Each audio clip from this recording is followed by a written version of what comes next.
ቻናላችን ሰላም ውድ የቻናላችን ቤተሰቦች እንደምን አላችሁ?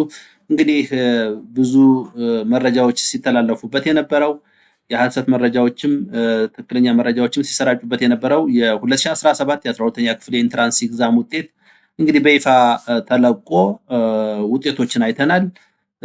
ወደ ከ580 ሺህ በላይ ተማሪዎች ተፈትነው እንግዲህ 8.4% አካባቢ ማለፋቸውንም ትምህርት ሚኒስቴር ተናግሯል።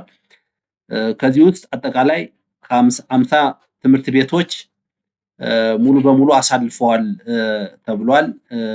ሌሎቹ ደግሞ ወደ 1290 አካባቢ ትምህርት ቤቶች ደግሞ ሙሉ በሙሉ ያላሳለፉ የሚል መረጃ እንደሰማችሁ ተስፋ እናደርጋለን።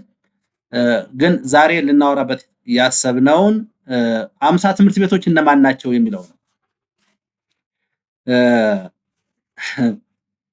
ትምህርት ምን እንደሚያስፈልገው እንግዲህ ይሄ ማሳያ ነው ብዬ አስባለሁ። ትምህርት የሚያስፈልገው ሰላም፣ ትምህርት የሚያስፈልገው በኑሮ የተሻለ አቅርቦቱ፣ አመጋገቡ፣ ኑሮው፣ የትምህርት አሰጣጡ፣ ደህንነቱ ቢያንስ በአንጻራዊ የተሻለ የምንለው ነው። አሁን 50 ትምህርት ቤቶች አብዛኞቹ አዳሪ ትምህርት ቤቶች ናቸው። አዳሪ ትምህርት ቤቶች ደግሞ በኢትዮጵያ በአብዛኛው ሁሉም ዩኒቨርሲቲዎች ያሉ ተማሪዎች አሉ። 40 ምናምን አካባቢ ዩኒቨርሲቲዎች ሁሉም አዳሪ ተማሪዎች አሏቸው። አትሊስት 50፣ 60፣ 100 ተማሪዎች ይዘዋል ሁሉም ዩኒቨርሲቲዎች። እነዚህ ተማሪዎች በሙሉ አልፈዋል። ለምን አለፉ? እንዴት አለፉ? ምን የተለየ ነገር አላቸው ካላችሁ ምንም የሚያስቡት ነገር የለም። እንዲያውም ካሊድ ኢንተርቪው ሲደረግ ነበር ዛሬ እና ምንም የምናስበው ነገር የለም፣ ትምህርትና ትምህርት ብቻ ነው አለ። የቤተሰብ ጉዳይ አያስጨንቀውም፣ ስለ ቁርሱ አያስብም፣ ስለ ምሳው አያስብም። አካባቢው ላይ ሁሉን ነገር እዚያ አዳሪ ትምህርት ቤቱ ያሟላላቸዋል፣ ልዩ እንክብካቤ ይደረግላቸዋል። በዚያ ልክ ጥሩ ውጤት ነው ያመጡት። ስለዚህ ትምህርት ሚኒስቴር ማድረግ ያለበት የኢትዮጵያ የትምህርት ስርዓት ከኋላ ብዙ ቻሌንጆች እንዳሉት ማሳያ ነው። ያ ማለት ሰላም በሌለበት፣ ችግር ባለበት፣ የመማር ማስተማር ስርዓቱ ባልተመጣጠነበት ሁኔታ ላይ የተሻለ ትምህርት የተሻለ ስርዓት መተግበር ከባድ እንደሆነ ይሄ ማሳያ ነው። ባለፈው ፕሮፌሰር ብርሃኑ ነጋ እንደቀለዱት ዩኒቨርሲቲዎችን ወደ አዳሪ ትምህርት ቤት በመቀየር እንግዲህ የ12ኛ ክፍል እና 11ኛ ክፍል ተማሪዎችን እዚያ አስተምረው ለጊዜው የዩኒቨርሲቲ ተማሪዎች ሳይሆን የሃይስኩል ተማሪዎች የሚማሩበት ካደረጉ እንደዚህ አይነት ውጤቶች ተሻሽለው ሊመጡ ይችላሉ የሚል ሐሳብ ነው የሚያመለክተው ይሄ ውጤት። እንግዲህ አስቡት 50 አካባቢ አዳሪ ትምህርት ቤቶች አሉ። ሁሉም ሙሉ 50 100 ተማሪ ሊኖራቸው ይችላል። ሁሉንም አሳልፈዋል እና ከዚህ አንጻር ስንመለከተው ተማሪዎች ምቹ ሁኔታ ይፈልጋሉ። ተማሪዎች መረጋጋት ይፈልጋሉ። ቦታው የተረጋጋ ሰላም ያለው በኑሮም በተለያዩ ከችግሮች አትሊስት በተወሰነ ጊዜም ቢሆን የተቆጠቡ እንዲሆኑ እነዚህ ትምህርት ቤቶች ትልቅ አስተዋጽኦ እንዳደረጉ አስተምረውን ሄደዋል ብዬ ነው የማስበው። ወይም አዳሪ ትምህርት ቤቶችን ማስፋት አለዚያ ዩኒቨርሲቲዎችን ደግሞ የሃይስኩል ትምህርት ዝግጅት እንዲያደርጉባቸው እንዲያስተምሩ ማድረግ የሚቻልበት መፍትሄው እንግዲህ ይሄ ነው። ችግሩን አየነው አይደል?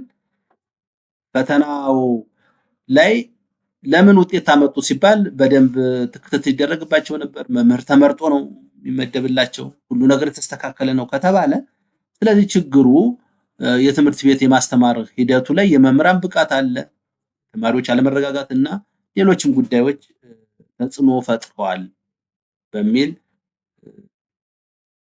እንግዲህ ትምህርት ሚኒስቴር በዚህ የፈተና የምዘና ስርዓት ላይ ሁለት ነገር የተማረ ይመስለኛል።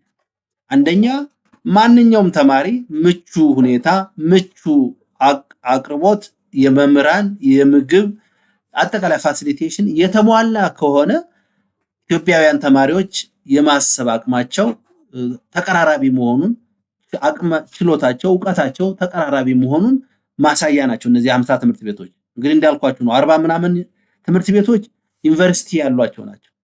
ባህር ዳር ዩኒቨርሲቲ፣ ደብረ ማርቆስ ዩኒቨርሲቲ፣ ጅማ ዩኒቨርሲቲ፣ አምቦ ዩኒቨርሲቲ፣ ሐዋሳ ዩኒቨርሲቲ ሁሉም አትሊስት 50 ተማሪዎች ወይም 100 ተማሪዎች ያስተምራሉ በአዳሪ ትምህርት ቤት እንደ ዩኒቨርሲቲ ተማሪ እዚያው እየመገቡ እዚያው ኳሊፋይድ የሆኑ መምህራንን ቀጥረው ማለት ነው። ሌሎች ደግሞ ከዚህ ወጣ ያሉ አዳሪ ትምህርት ቤቶች በተወሰኑ ከተሞች ላይ አሉ። ደሴ ለምሳሌ አዳሪ ትምህርት ቤቶች አሉ። አምቦ አለ፣ ጅማ አለ፣ ሌሎችም አካባቢዎች አዳሪ ትምህርት ቤቶች አሉ። ይሄ የሚያሳየው ጥሩ መምህር አካባቢው ሰላም ያለው የተረጋጋ የመማር ማስተማር ሂደቱ በጥሩ ሁኔታ እየሄደ በምግብም በስርዓቱም የተረጋጋ አካባቢ ወይም ከባቢያዊ ሁኔታ ከተፈጠረ ተማሪዎች የተሻለ ውጤት እንደሚያመጡ ማሳያ ነው። ከዚህ በኋላ ትምህርት ሚኒስቴር መፍትሄ ብሎ ዞ ከመጣ እንግዲህ አብዛኞቹ ዩኒቨርሲቲዎች ላይ 100 ተማሪ ብቻ ሳይሆን 1000ም ከ2000ም 3000 ተማሪዎችን በማስገባት አትሊስት 40 ምናምን ዩኒቨርሲቲዎች 2000 ተማሪ ቢያስገባ እንኳ ከ100,000 በላይ ተማሪዎችን ወደ ዩኒቨርሲቲ ጆይን እንዲያደርጉ ማብቃት ይችላል ማለት ነው። ወይም ሌሎች አዳሪ ትምህርት ቤቶችን ማሻሻል፣ በሌላ መልኩ ደግሞ የመምህራንን አቅም ማጎልበት፣ የመምህራንን ክፍያ ማሻሻል፣ ተማሪዎችን ምቹ ሁኔታ መፍጠር፣ በአመጋገብ ሊሆን ይችላል፣ በትምህርት ቁሳቁስ ሊሆን ይችላል፣ በላብራቶሪዎች፣ በሙከራዎች፣ በቤተ ሙከራዎች ማለት ነው። የተሻለ ነገር ካደረገ ተማሪዎች የተሻለ ውጤት እንደሚያመጡ ይሄ የፈተና ውጤት የፈተና ምዘና ስርዓት ማሳያ ነው ብዬ አስባለሁ። ስለዚህ የተማሪው መውደቅ የተማሪው ችግር ሳይሆን አጠቃላይ የስርዓቱ ችግር ነው። ይሄም ብቁ ያልሆነ መምህር፣ ሰላም የሌለው አካባቢ፣ ጦርነት፣ የተለያዩ ቻሌንጆች ባሉበት አካባቢ ተረጋግቶ ይማራል ማለት ውሸት ነው። ስለዚህ መሆን ካለበት ይሄ አዳሪ ትምህርት ቤቶችን ማብዛት፣ በዩኒቨርሲቲ የሚማሩ ተማሪዎችን ቁጥር በጣም መጨመርና ምክንያቱም ብዙ ዩኒቨርሲቲዎች አሁን እያስተማሩ አይደለም፣ ጥቂት ተማሪዎች ናቸው ያሏቸው እና እነዚህ ትምህርት ቤቶች ላይ የሃይስኩል ተማሪዎችን ብቁ አድርጎ ማውጣት ይቻላል የሚል ውጤት ነው የሚያሳየው። ይሄ ውጤት ትምህርት ሚኒስቴር ይህንን ማድረግ አለበት ብለን እናስባለን። ውጤቱም የሚያሳየው ይህንን ነው። ስለዚህ ዩኒቨርሲቲዎች ከዚህ የተሻለ ተማሪዎችን ኮታ ጨምረው ማስተማር እንዳለባቸውና አዳሪ ትምህርት ቤቶች ቁጥራቸው መጨመር ከቻለ የትምህርት ጥራትንም እናመጣለን፣ የመምህራንን ብቃትም በዚያው ልክ ከጥቅማ ጥቅማቸው ጋር እየጨመርን እንሄዳለን።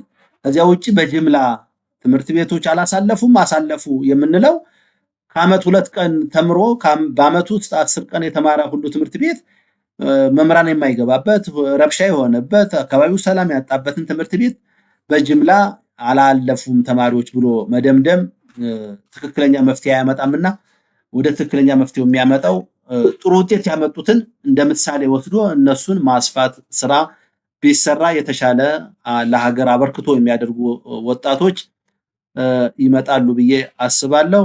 እንግዲህ የዛሬው መረጃችን መልእክት አዘል መረጃችን ነው። ይህንን ይመስል ነበር። እንዳያችሁት እንግዲህ ጎበዝ ተማሪዎች አብዛኞቹ ከአዳሪ ትምህርት ቤት የመጡ ናቸው። እንደምታዩት 100% ያለፉት ከአዳሪ ትምህርት ቤት ነውና ይሄ መበረታታት በብዛት በየከተሞቹ መስፋፋት ያለበት መሆኑ ማሳያ ነው ብዬ አስባለሁ። ስለነበረን ቆይታ በጣም እናመሰግናለን። የዛሬው ፕሮግራማችን አዳሪ ትምህርት ቤቶች እና ሌሎቹ ትምህርት ቤቶች ምን ልዩነት አላቸው የሚለውን በስፋት ወደ እናንተ ይዘን መጥተናል። ስለነበረን ቆይታ እናመሰግናለን። መልካም ጊዜ